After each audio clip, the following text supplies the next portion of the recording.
मां बायणी pigeon flying association Cuttack पक्षर पारा उड़ाण प्रतियोगिता पुरस्कार वितरण कार्यक्रम आशुतोष मंडप शंकरपुर ठारे अनुष्ठित हो जाइछि। कार्यक्रम में मुख्य अतिथि भाव में कटक बारवाटी विधायिका सोफिया फिरदौस एवं यूनाइटेड पिजन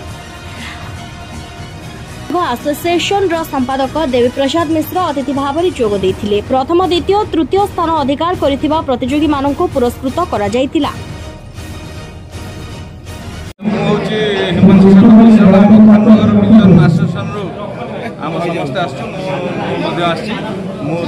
नेतृत्व नौ आम खाननगर जो फर्स्ट सेकेंड थर्ड होती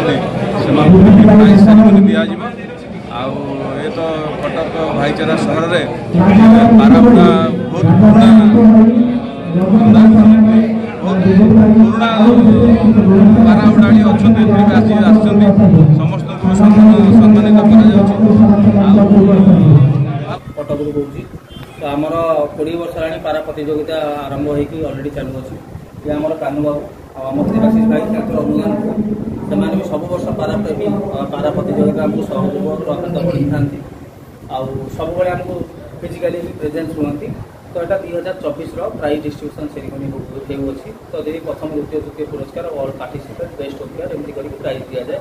ऑल ओडिशार जिते प्रकार पाराप्रेमी अच्छा Khordha association Kendrapara association Puri association बहुत सारा एसोसिएशन अच्छी तो जनता एसोसिएशन समस्त डकाई मो ना अशोक कुमार प्रधान तार ना हूँ कानू आंध्रा बहुत भल उड़ती बहुत भल मिनिमम 8 घंटा 10 घंटा 12 घंटा कंपलसरी उड़े टाइमिंग फिडिंग ठीक ठाक कले पारा बहुत भल उड़े काले समय देखी कटक वर्ष समस्त